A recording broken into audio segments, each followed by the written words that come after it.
what I want is to see humans be better to each other, to be kinder to themselves, and to be open to honest conversations. Like, we don't have to agree with each other, but we do need to accept each other. We all think we need to be the president.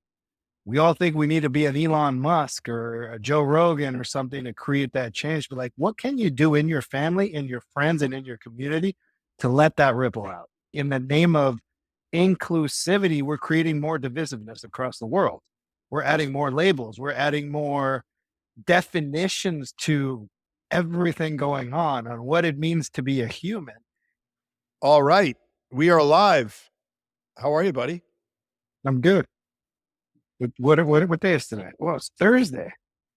Beautiful Thursday. I'm talking to you. I mean, it can't get any better. It's something special about Thursday. Yeah, I don't know what it is. It's got a certain feel. You feel Thursday? Honestly, that's actually a good moment. No, seriously, think about it. Most people dread Mondays and they live for the weekend and they live for Friday. And then you kind of get to Tuesday and you're like, oh, it's past Monday, Wednesday, ooh, hump day, Thursday. Oh, there's something about Thursday. It feels like the freest of the days because it's not the weekend yet and you're past the slog of the first couple days of the week. So I kind of feel that energy, but at the same time, we're self-employed. So like Monday through Sunday is kind of all the same. We're dads. We got our kids all the time. Like everything revolves around the same thing. So like all days are really the same, but I do notice the energy around Thursday in general seems to be a little lighter all around. I wonder if someone else I think so. And there's opportunity there for Thursday, improvement in the world's experience of Thursdays. I think we should do something about that. Maybe make a nonprofit. Make it a holiday. Every Thursday. Well, hey, let me introduce you. Beauty. Thursday is the day of beauty. There it is. Okay. I love that. Well, I'm gonna give an introduction to you now that I think you're gonna like. Are you ready? Are you ready for a good introduction? Let's do it.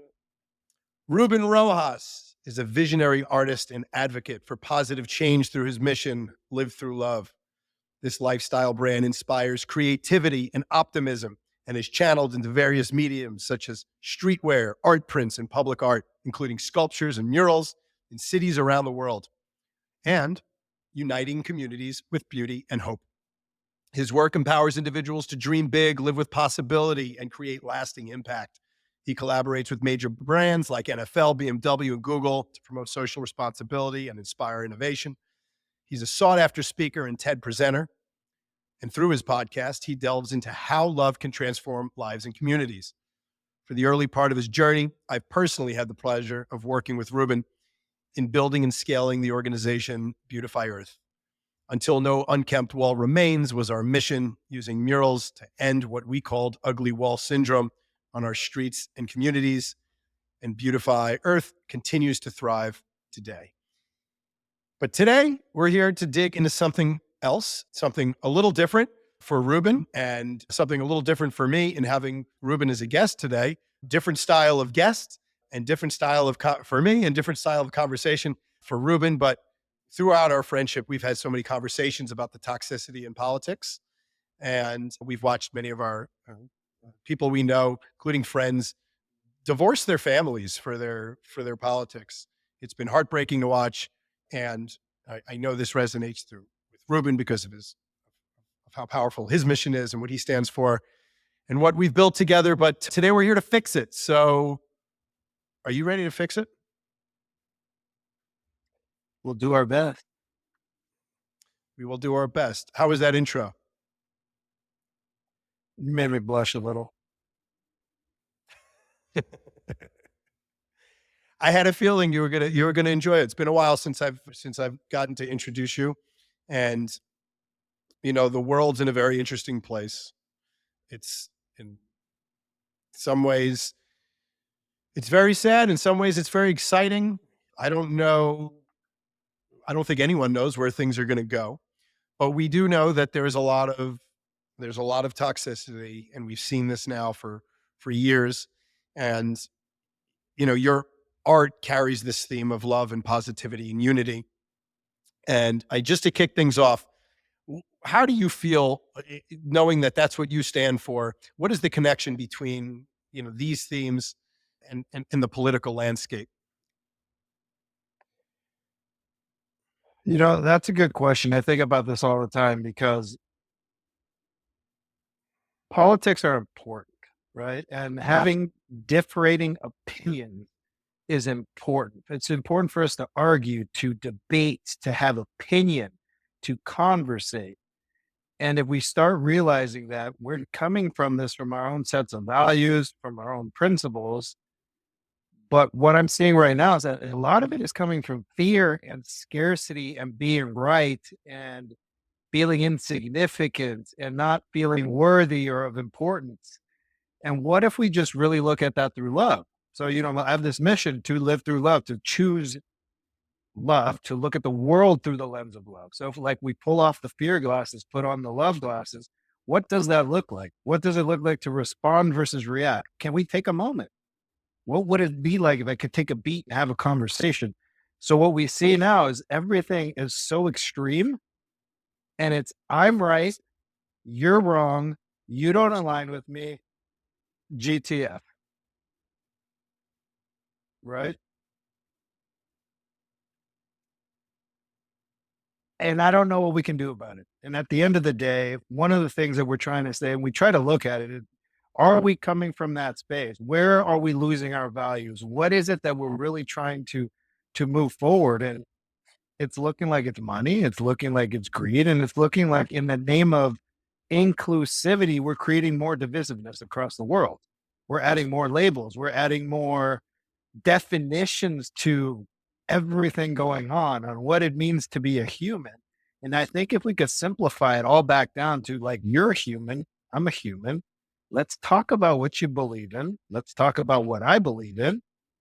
And let's unpack that conversation instead of saying, I'm dot, dot, dot, dot, dot, dot, dot. Zero window to conversate. If you don't align with me, see you later. Yeah.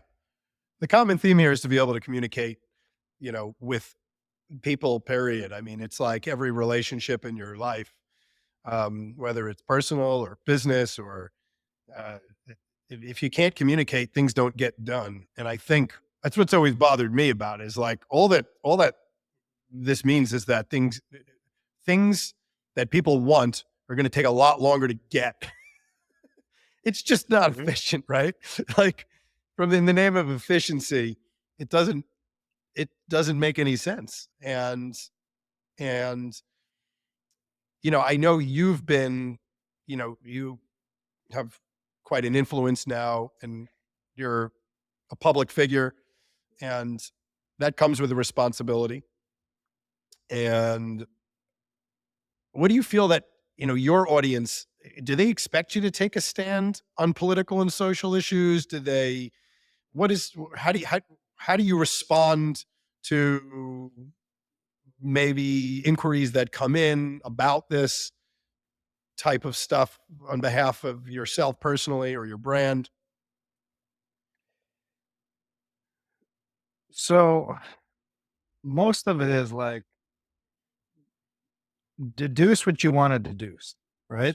Ultimately, the mission is a universal message for humanity love, whether you're Republican, whether you're Democrat, whether you're gay, straight, believe in God, don't believe in God. We know that there's this power of love that is all around us that we ultimately all seek to get more love or seek to give more love. That's what we're here for. And if we be the love you seek, that's something that I say. And no one outright asks it. I think a lot of people do assume, and they do assume a side because it is the message of love. And it's okay because I want them to use it for whatever they need to use it for.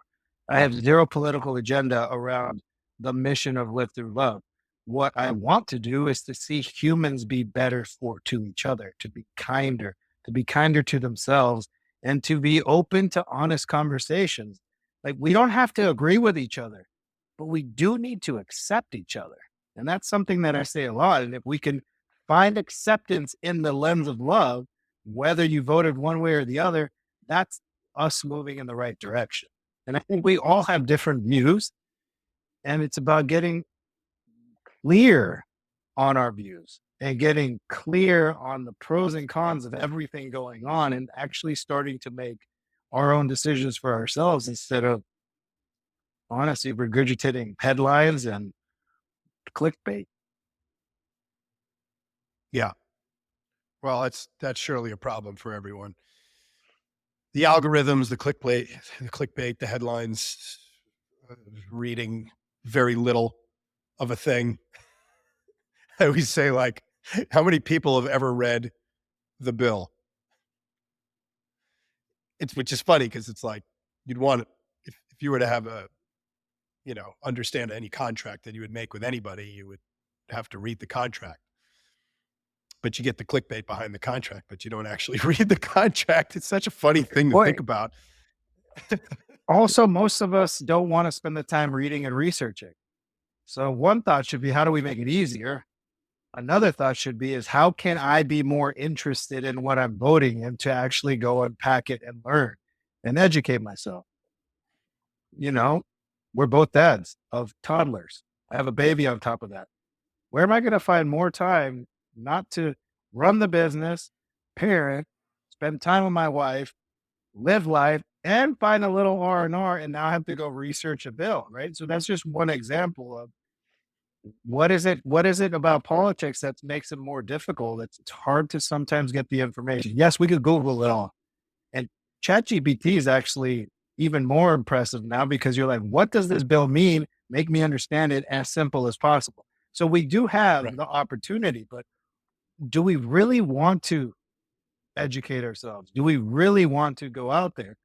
Or is it just like, yo, I'm voting for president and that's it. And I'm going to leave everything else blank, and maybe that's the right thing to do. I don't know. But also for every good thing in it, there's a bad thing. No matter which way you cut it, there's a compromise, there's an agreement, there's a contract. There's always winners and there's always losers. So who's winning the most or the least, and who's losing the most or the least? I don't know. Right? You get these commercials that tell you that these unions back here, firefighters back this, and you're like, ooh, firefighters back it. Oh, it must be great. Teachers back this, right? They start to like package it for you to feel warm and fuzzy. Oh, well, if the teachers are behind it, of course I'm gonna vote for that. And then you go unpack it like, holy cow, it's taking everything away from the teachers. How are they behind this? Yeah. So, I think that's also part of what makes it interesting. And what you get on the news is all the surface level. It's the top thing. It's really like the president's who's running for president. And ultimately, is that the number one thing that matters? I mean, look at all of government. Look at federal all the way down to local, all the way to your city. If you really want to create change, don't just worry about the federal. Go to your state. What's happening in the state? Go to the city. What's happening in the city? What don't you like in your own backyard? That has nothing to do with the president. It has everything to do with your councilman, right? Who's in that? You've been there. We fought in those arenas before. So start taking action locally and start expanding from that position too. I think I just slid off on a tangent from the bill to this, but we like to complain about. Yeah. Well, and just like I tell people when they don't understand stuff or they're just complaining about politics, it's like, if you were to build a business, you wouldn't just sell internationally on day one. So like if you're not involved in a process, you have to start getting involved. And the way to get involved is at a local level. And that's very easy to do. Neighborhood associations love when people come to their meetings and you get to have a voice there and you can work with them to improve things and get letters written to council or whatever. But that democracy is a beautiful system and it works. It's not perfect, but it actually is a democracy. And in smaller cities, when you have to vote for people in city council, like your vote is like a 1-to-1 important vote. It's actually like meaningful that everyone puts their personal vote in. And for things that you support in local measures? Or, I mean, this stuff is stuff, are things that you can get involved in and have impact in on day one. I, but I guess it's not sexy, right? Local politics, state politics, regional, county, state. No one, people don't know who their county supervisors are, or that there's even a county level of government. Sometime they don't know that. A lot of people or what those don't know that. positions actually do, right? People Right. don't know what's a city manager. What is this supervisor? What is that supervisor? Like, and also, how many of those positions are actually redundant? Separate question. We could leave that unanswered, but it's what matters. You mean from an efficiency standpoint? Yeah. I mean, we could break down how to improve government, and I think there's a lot to that. And I think people in government know that government needs to be improved too. I mean, every system is evolving and needs to be improved. And but just to kind of bring it back to local for a second, that happens because people get involved. And without the voice of people who care enough, and the people who care enough for one reason or another are the ones making the change. Sometimes that tends to be, like in local communities, very often, people with time on their hands who may be retired, who write letters a lot, so generally certain demographics tend to be at those meetings more than others. I was like the youngest guy at my neighborhood meeting for, on the board by like 10 years or 20 years. And eventually my goal was like to bring a diversity of thought into those meetings. And it started to work actually a bit, and at least in my. I went to, I know. Yeah, you did. That's right. That's right. You actually helped to get you got a couple other younger people on there. But here's the thing, and I want to say this without a judgmental lens or anything, but you started bringing it up. It isn't sexy, and the majority of people on there, from my observations, there's two sides of it. There's the old curmudgeon-y complainer that doesn't want any change, and they want it how it used to be. And then there's the people that are just trying to stay current and relevant and bring all one side in and make sure we're there. But like most of us are here in this moderate space. And I guess what we like to say in the moderate space is like, well, how many people here and how many people here are actually hearing the voice of everything? And we don't have that time. You said it. We don't have that time. It's retired people. It's people that just have time to write letters. I also think it's people that like to complain.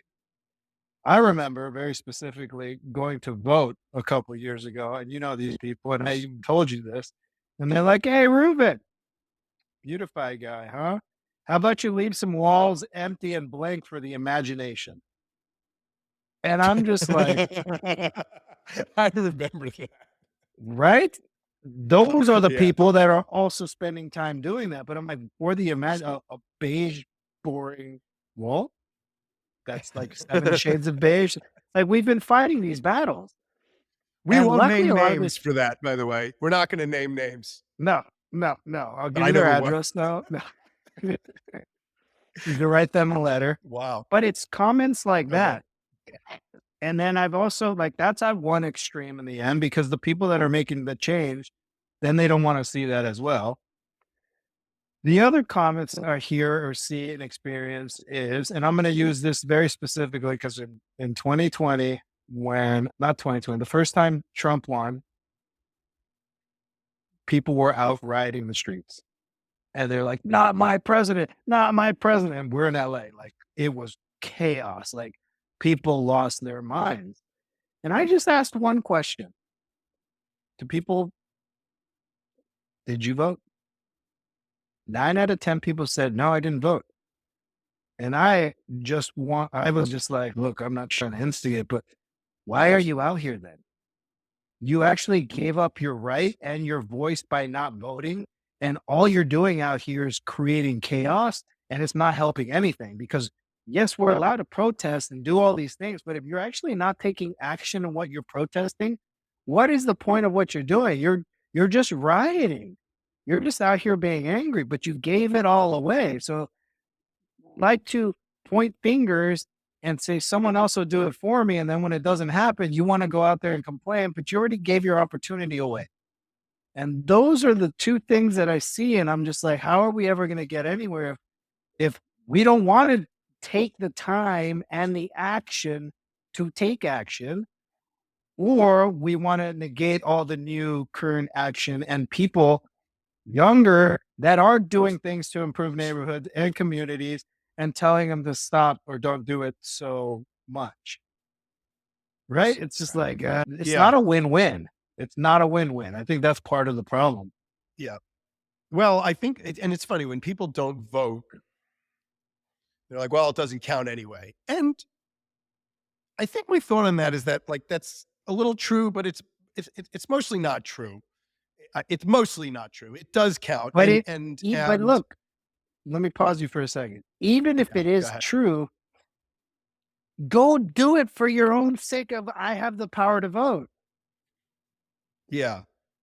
But you have to make, I think, and we could get into why it's true and not true kind of at the same time. And there's cases where it hasn't worked out with the Electoral College and all that. But generally speaking, it does work correctly. There's been cases where those haven't matched the Electoral College numbers in the voting, right? But like generally speaking, it does. And that's not a reason not to vote, even if it didn't, because the whole purpose of our Constitution is to improve it. And it shouldn't be improved easily, right? You can't just make changes because you don't like something. Things that are embedded for a reason, and it takes time. Some things are harder to change than others. But if you don't engage in the process, even though the choice for president is binary, it's a complex web of decision-making that you have to go through, ideally, unless you're a single issue voter.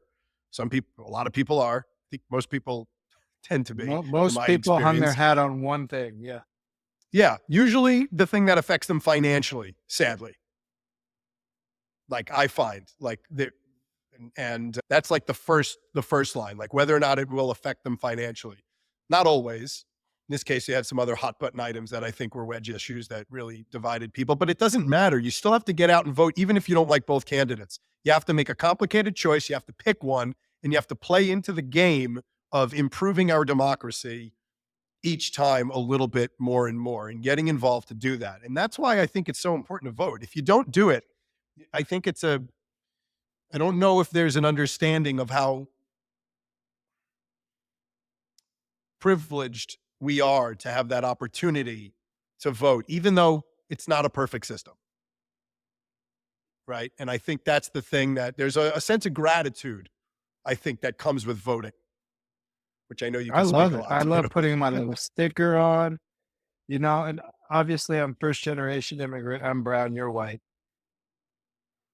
What? There's a whole nother privilege of being non-white and being able to vote. And then think about being a woman and being able to vote, and think about, like, how long did it take us to get to this point? So to throw these votes away, and if you're a one issue voter and that's your one thing you want to hold your head on, cool, then do it for that reason. But either way, do it for something with conviction, and take part in the process of our government and our democracy and what keeps us free. And in many cases, I've traveled a lot and I've spent a lot of time in different countries. And look, there's amazing things in other countries. Number one, the amount of gratitude people have for how little they have, that's something we can take away here in America. We have so much and we're not grateful for it. That's one thing. But ultimately, it always comes down to everyone I talk to, it's like all they're trying to do is save all their life savings to come visit America. You are so lucky that you live in America. Like, as bad as it is here, it's worse in other places. And if you haven't left this country, go travel and go experience something, and maybe you'll come back with a little more gratitude, regardless of where we live. Because yes, we live in LA, super blessed. We're an outlier. I was born in LA, super blessed. But there's beautiful parts. You're from Indiana, right? There's people from all over New York. Well, you went to Indiana for college, so you got to experience that. But you're from the East Coast. Now you're on the West Coast. Like people are from all over the place and just realizing we get to live here.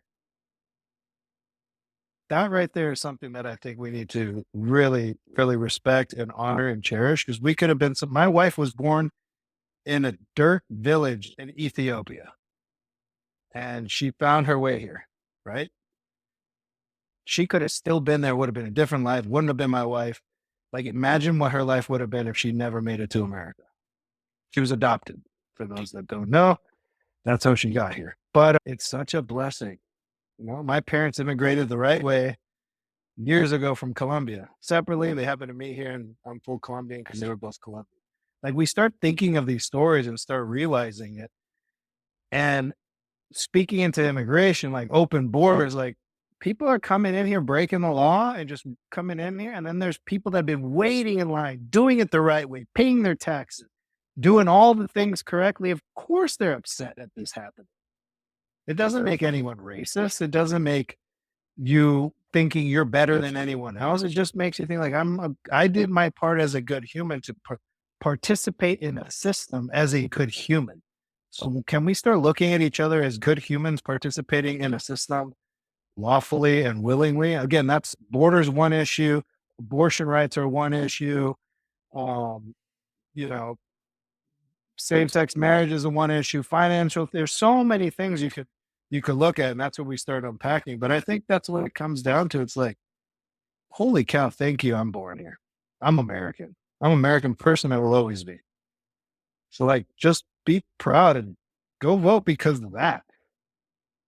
That was a long rant, but Right. anyway.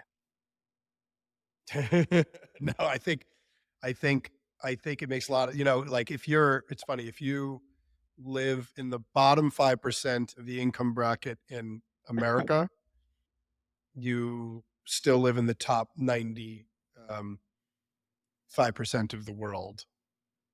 Did I get that right? If you're in the bottom, yeah, you're still at like living better than It's insane. 95% of, Yeah. yeah. So like, to think about it that way of how good quality life has gotten, even for low income here, like, and there's a great book by Hans Rosling called Factfulness that I always like to reference and bring back into this, that talks about, he has a great project where he goes around and takes pictures of all the ways that people live in all the different countries in different income brackets. And he has these like levels 1 through 4 of like 2 billion in basically each level, or billion and a half, 1 to 2 billion, and something like that in each level. And we're at level 4. We're in that billion of like the best of level 4. And there's just like, how many people are still brushing their teeth with their finger? And here in America, my son has a choice of 4 toothbrushes.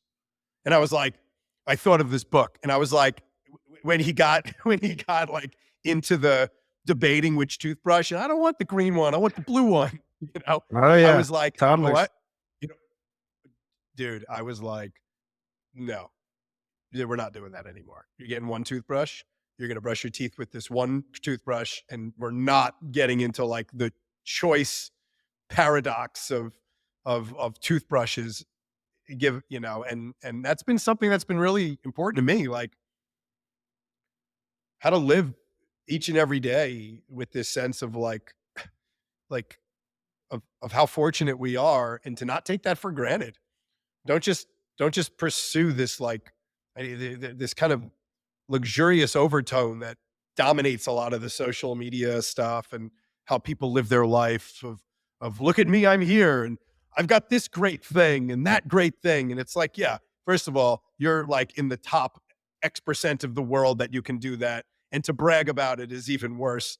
A lot of times, so like and some of these are the things I think about, like, how about bragging about, something from a humble nature, instead of from this, look at this meal, this filet mignon.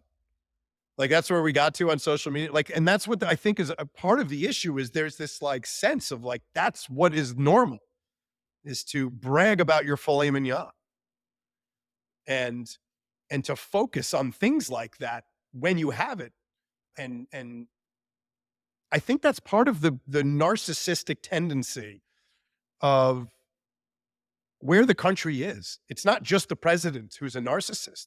Narcissists vote for narcissists, I guess, right? Like there are people who are activated by different types of people, and whether you voted left or right, there's a certain hubris, I think, on just to run for president, period. But if I we're think all complaining that the world's presidents, a narcissist, everyone at that capacity is a yeah, narcissist. You can't say it's one versus the other. Oh, one's more narcissistic than the other. Dude, look at our own parents. Look at our friends. Look at how many walk around us. But to talk a little bit more about what you were just saying, I also think that that's also the gaping hole of the problem.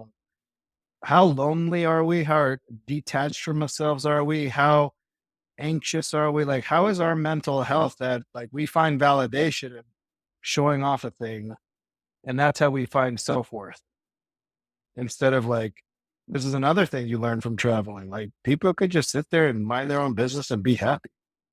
They know they have less, but they are happy and we have everything and we are not happy. yeah. Which level of income in which country, or and the quality of life you experience has little to do with the happiness that you experience day to day. I remember being in Vietnam and traveling around, and in some neighborhoods where mattresses are on floors, the houses have no windows, and I'm riding around on my scooter having soup from the big vat that's right outside that house, where you stop and have a soup in a little chair, like a toddler chair, right? And the joy that they experience to even just meet me and have a conversation, or if they speak English, and if they don't, they're still joyful. And I remember experiencing that, of like that. It made me think of how little money has to do with happiness, if at all. And you have to travel to see that, to know if you're trying to create happiness in your life or for people, or even through policy and legislation or whatever. Money doesn't do that. Money does a lot of other things. Money's a tool. And if we But hear a lot of people talk about it, that it's a tool and like, I'd love more of this Yep. tool because I would do X, Y, and Z. I say it all the time when people are like, if you were a billionaire, would you do something else? And I'm like, if I was a billionaire, I would be funding all my art projects and not seeking money or having to sell it because A, I value it, and B, I need to feed my family. I'd stick a sculpture everywhere. I would paint murals everywhere. I would give away the clothes. Like literally, I would do what I'm doing now. I would just make it free for everybody. So money's a tool in that capacity. And I've had money in the past, and in my early 20s, it was all about my diamond watches and 26-inch rims and houses and all that, because I was under that guise of like, oh, that's what it means to be successful in America. And that's what it means to me to have that future wife and that big house and this and that, the quote unquote American dream. And I lost it all. And I was able to learn from those lessons and move forward. And, there's a difference in back then when I wanted a Lamborghini, straight up wanted to show off for my ego. Now, I would love a Lamborghini as the top of my list. No, it's much more important things on that list, but the Lamborghini Urus is a dream car that I would love to have, but it's for me and solely for me. That is the difference. Not about showing it off. It's not about this. There's obviously some byproducts on that for whoever's going to, poke that hole. But it's same with fitness. If you train to have a six pack, you will probably diet and do steroids and do everything you can to make sure you have a six pack.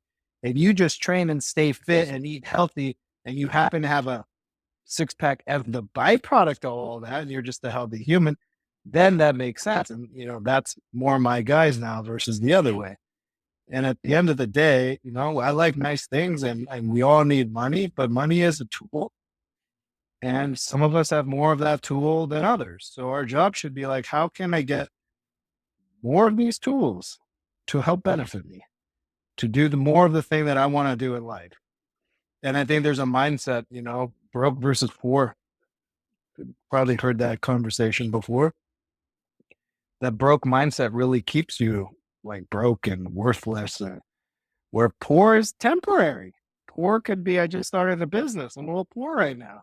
I went bankrupt. I got to rebuild. Like, I'm not where I want to be, but that's something you can fix. And I think sometimes we're in the wrong mindset. We're in the wrong definition.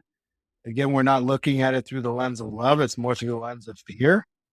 And trust me, I react to a lot of things. I react much less and I respond much more.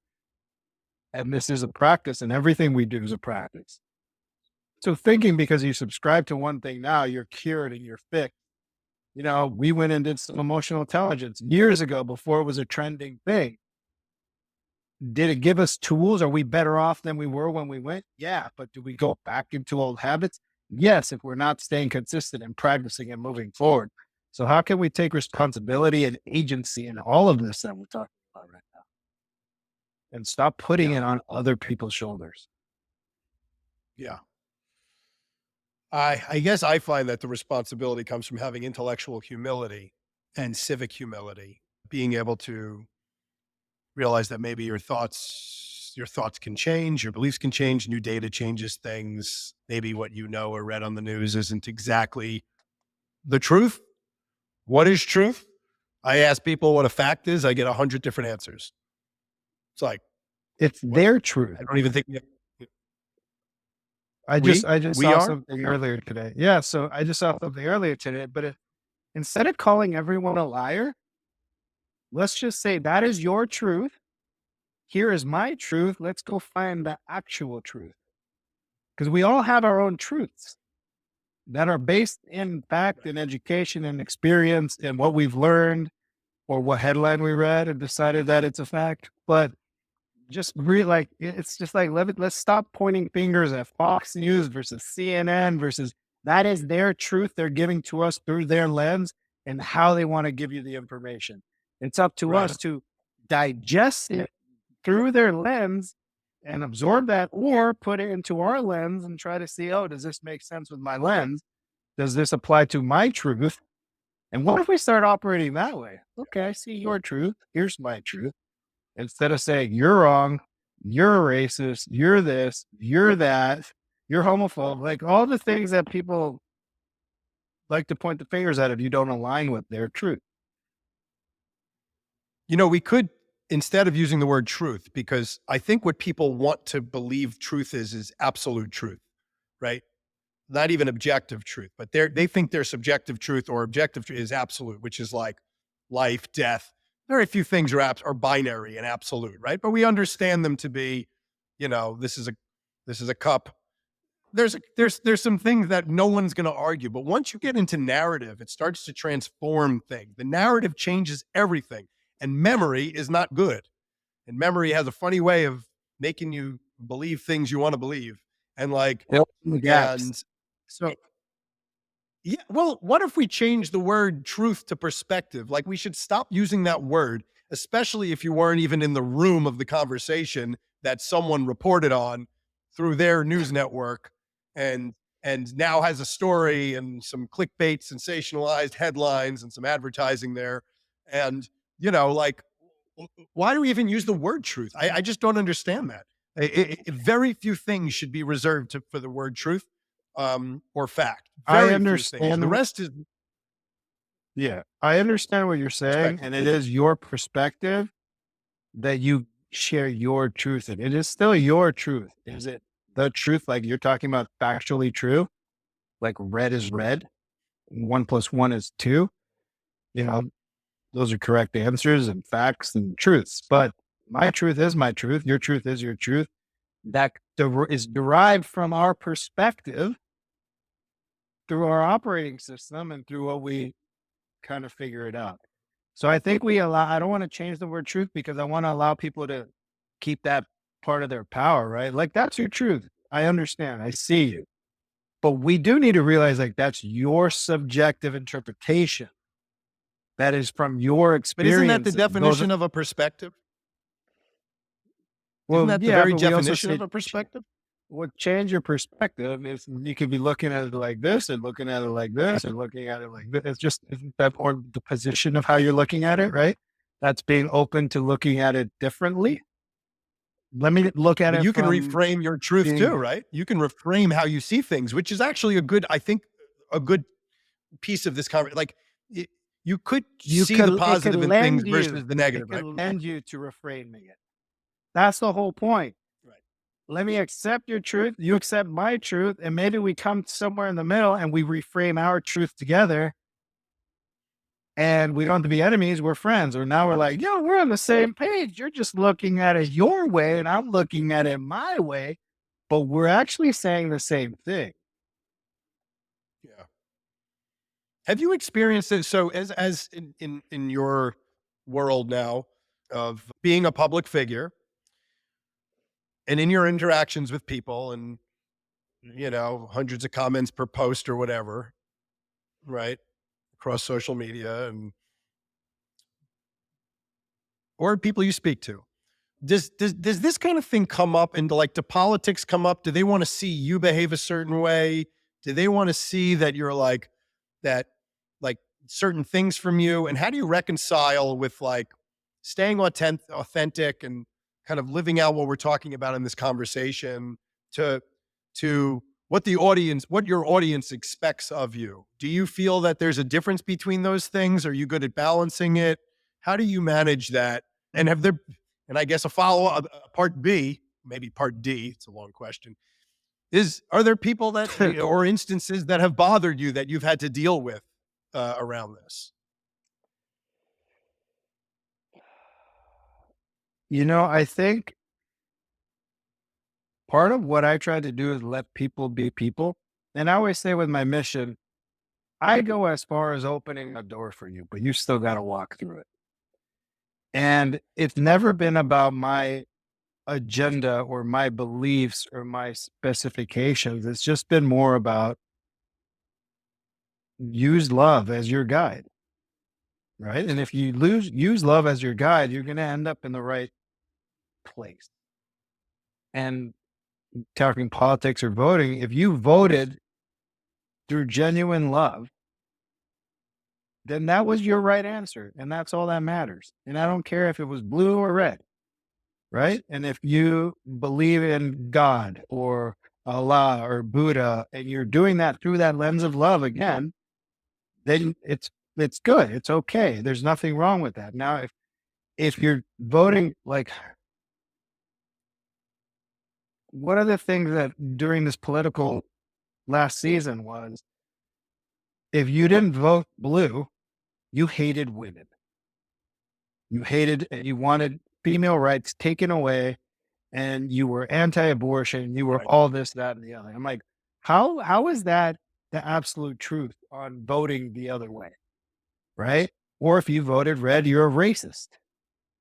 Like, that's what I'm talking about. That's not coming from a place of love. That's coming from a place of fear. Now you're voting from a sense of fear and a sense of scarcity, or a sense of like something's being taken away from you. And I think that's the best way for me to answer this is, as long as you're coming from a genuine place of love. I voted blue because I have a daughter and I believe in her female rights, and I want her to live in a world where she can get abortions. I'm like, okay, so that's coming because you love your daughter. There is nothing wrong with that position. Nothing wrong with that position, I don't think.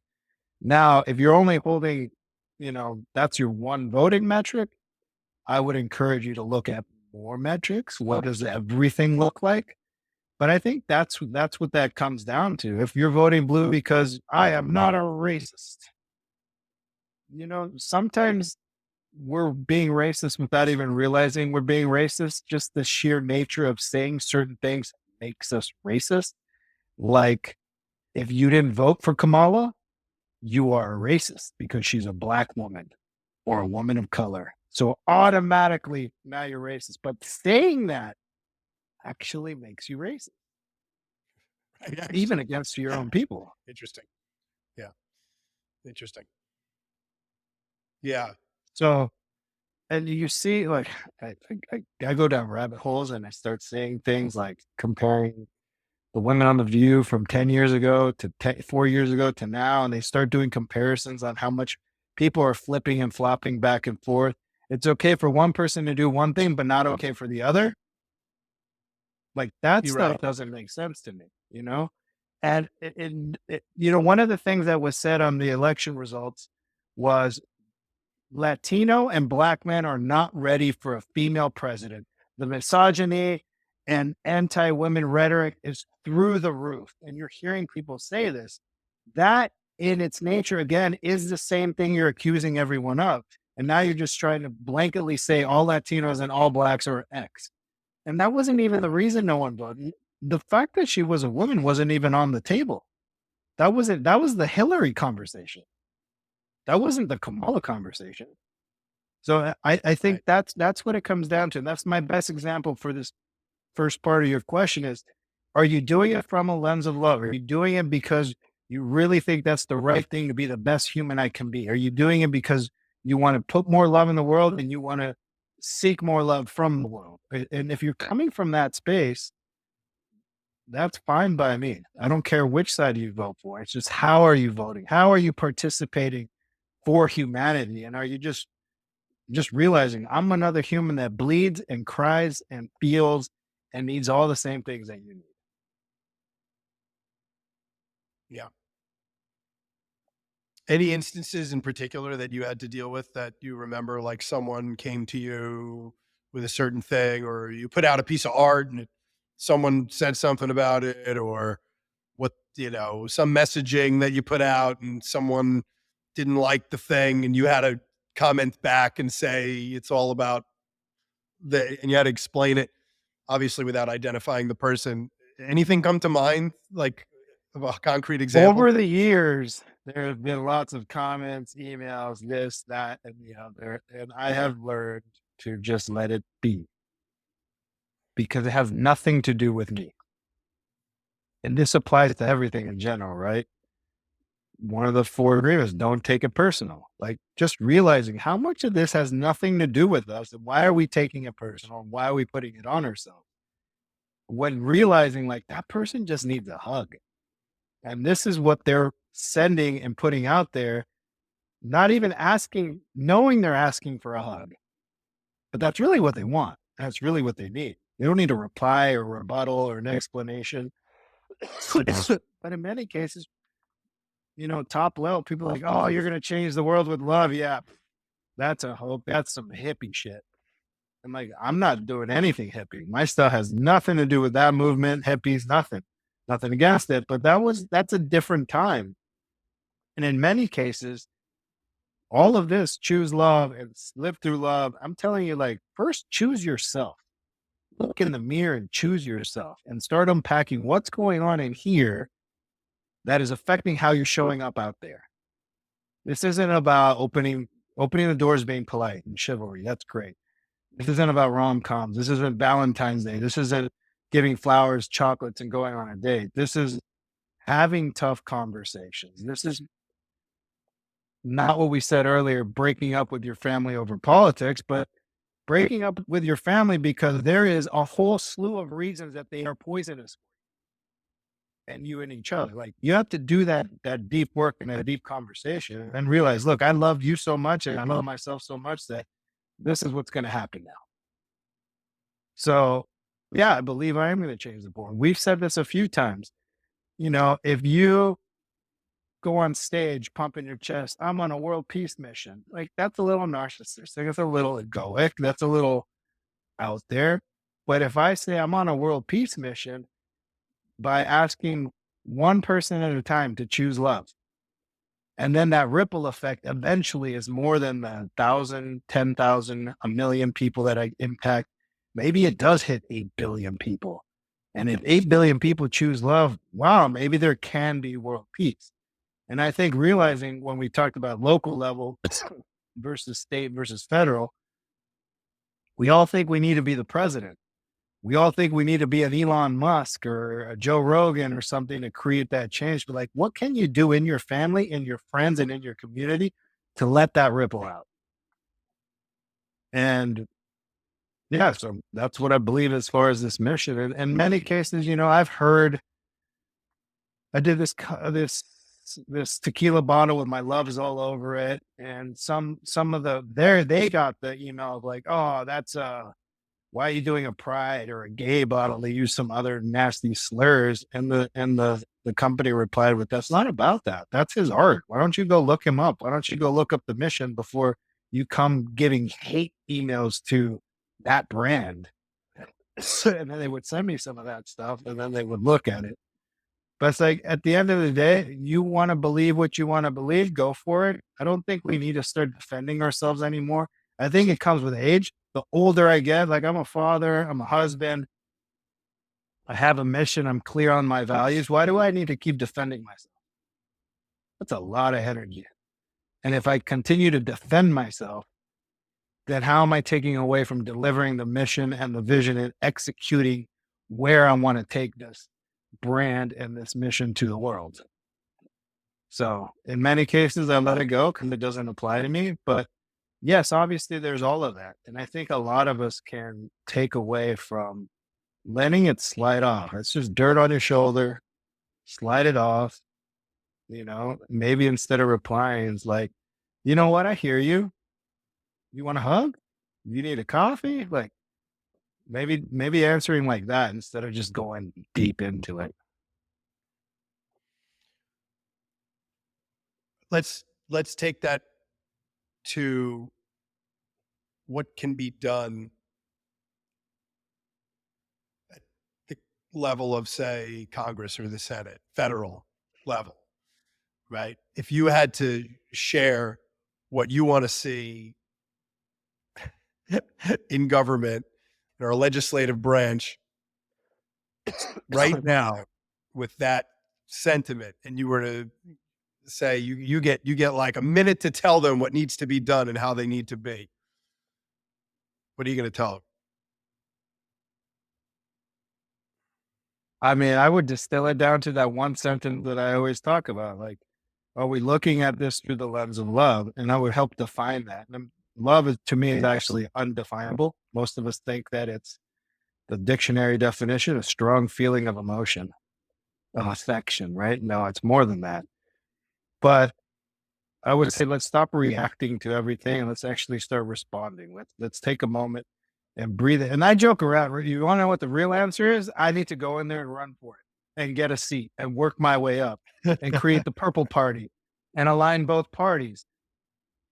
And I can think that way. Am I the guy for that? No. Do I have any political aspirations? Hey, my wife would divorce me. She says, oh, hell no, Ruben, you better never do that. But you have to have the attitude of like, well, then at least let me be the guy to go do it. And if you at least have that attitude, maybe you can support the people that are doing it or championing them, or find the next person that's going to do that and start building circles of people that align with those missions and values. And I think it comes with that. And then getting the right person who's going to go talk at Congress and give them what they need to hear. But at the same time, I watch these videos, I watch all this stuff, and they're all grandstanding. They're all, especially on an election cycle, we're just being told what we want to hear to vote for them, and then they disappear and it moves on. And 4 years go by, or a few years go by, and we forgot all of that, and somehow they end up there again. I think the system and the people are way too old. They're way too old. Like, we need younger people in there. That's a whole nother thing. Did that answer that? I don't know if I answered that. Sort of. No, I think it did a good job of explaining. But I guess what I really wanted to hear was like, hey, Congress, y'all need to, X, Y, and Z. That's okay. Well, if you want that, well, the one thing I would say is, hey, remember why you first ran in the first place? You wanted to make change. We know people change and that system is corrupt and they get corrupted and there's different levels of corruption. All of us humans are corrupted. We all have our vices, whether you watch sci-fi or porn or gamble or this or whatever, we all have a level of corruption. So we cannot think we're all safe. But I would take them back to like, remember why you first ran. Remember your first term. Remember why you got here. And you did it for the people. You didn't do it for the money that's backing you and for this and for a repeat of getting voted in there again. And instead of doing that, why don't you actually put your values where you came from, deliver those results, and get voted on results, not get voted in on what they want you to say so that they can vote for you again, but actually deliver. And maybe it comes down to like, you can't be a repeat. Maybe it's every other time. Have like people flip even more. I don't know. But that's what I would say. You've been here for how many years now? Remember when you first ran? Like Biden, 60 years in politics. Does that guy even remember anything?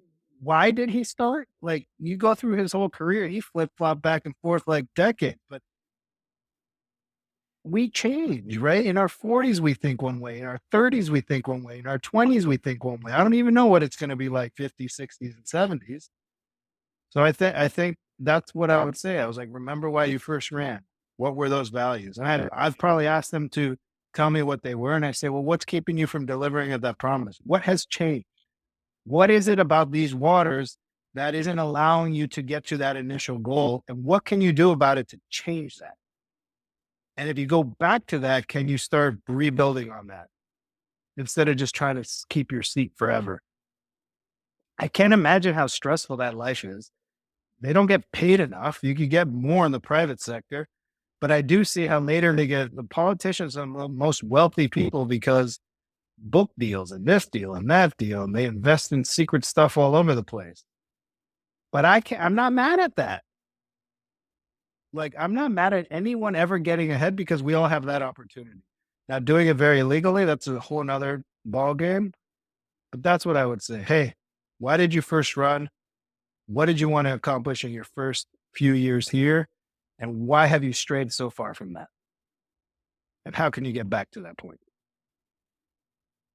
That would be my Perfect sentence, my question.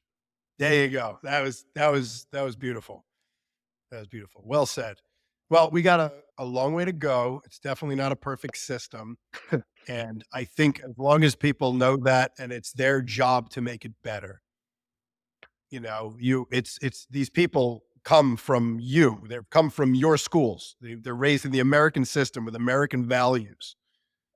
So anyone you don't like in politics, it's not like, who are these people? It's like they went to your high schools. They were raised with your education system. And this is, and they have a certain set of characteristics or qualities that eventually puts them in that seat. But that could be you, or it's just you getting involved in a way that can support them and make meaningful change. You don't have to be a politician to make change. So, here's to more people getting involved with civility and love. There you go. Like if we think about it, one of the greatest things as a human is to be in service to another human. True, genuine service. You've done it repeatedly. I've done it repeatedly. We've done it with what we did at Beautify. You just go do it for the sake of it's better for the community. It's better for the humans that are there. It's better for all the humans around us. And that's it. And leave it at that. And the wealth you get from being in service, and for those that have done it for that reason, no. There's just nothing greater than being in service. So, being a politician, there's a level of you wanting to be in service. Like, how do we stick true to that? Yep. And respect for for having what it takes to say, I want to be in public service to that degree. There's a certain piece of me that respects anyone who gets involved to put their whole life under a microscope for the world to analyze, and there's to have what it takes to do that there's respect there. And whether I agree or disagree, they're the people doing it. The people who are complaining at those people They are the get people not automatic doing points. it. So, Yeah. That's your name on the SAT. yeah, there's some degree You're of doing it. Here's some points. yeah, exactly. You don't like it? You run. I tell that to people. Why aren't you running? Oh, I got reasons, and I don't want my life under I don't want to be, this, and it's going to be too much of that. Well, guess what? They have what it takes to do it. They went to the same high school you did. So what's the difference between them and you? You've got reasons, they don't. Yeah. That brings a good point, though. That's true. We've talked about that. Everyone has their reasons for everything. And we say reasons instead of excuses, but we're talking about excuses also, right? It's the same thing. Sure. Yeah. But at Same least thing. the reason you give a little power to the reason. I chose this, so it is my reason instead of making an excuse. But Right. your Excuse excuse has is is also a a little more choice. negative. Yeah. But Got a more of a negative it connotation, though. Yeah, I see that. but let's say we do. Boom, I'm gonna go run. I'm gonna make it happen. There's a lot of obstacles. There is a lot of obstacles. Like you can't really run as an independent. It's a total joke. And then was there Greenpeace? Like if I literally start the purple party, love, Yeah. but how much money can like the amount of money Kamala and Trump raised? Like, Yeah. so it's like where But where do we find you money? got to start locally. It starts locally. You run, you become your neighborhood board president, neighborhood association president. You get on the board of the chamber. You get on the board of planning. You get, become a commissioner. You can run for council. And if that works, you can start working at the county level, at the state level, and you grow. And as you get larger and larger responsibility, right? You increase the amount that people trust you with, or that you've earned to some degree this sort of trust. I'm going to manage, my decisions will now affect the million people in my Senate district, or the 330,000 people in my assembly district at the state level. And if you do it, at congressional districts, it's similar to the congressional district, but at the Senate, a U.S. senator, talking about like 2 senators for California. So it's like, responsible. If you divide that up, it's sort of like 20 million each. It's like a pretty big deal. So, but you Here's can't my get follow-up there. to that. No, yeah.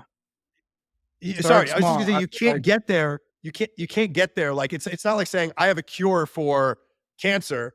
Well, how do you think you're going to get to develop a cure for cancer? You have to work 30 years in the biotech world, in the in cancer research, right? So it's sort of like you can't just fix things.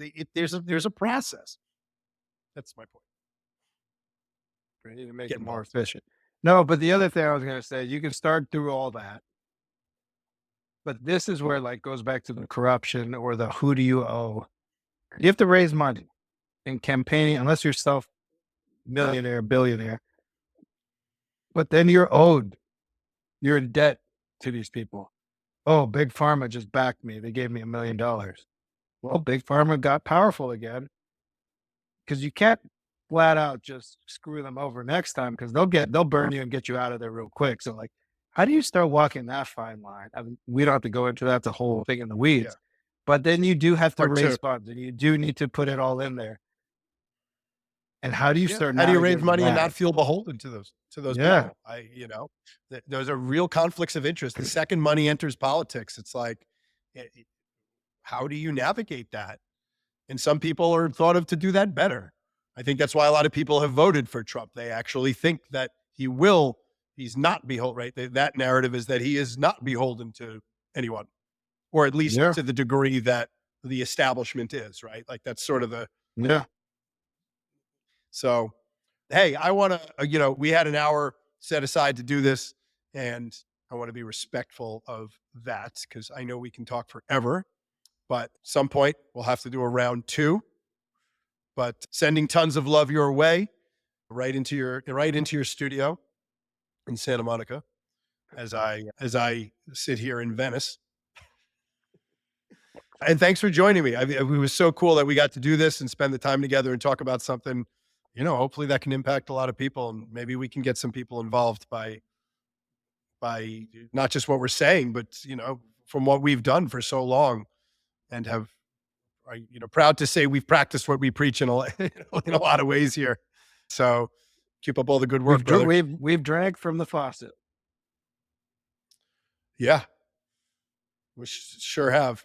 Not trying to self toot there, just we've done it together. We've done, geez, thousands of walls and so many schools, and it's been just an incredible journey that we got to share together. So here's to continuing making the world a better place. And any last words?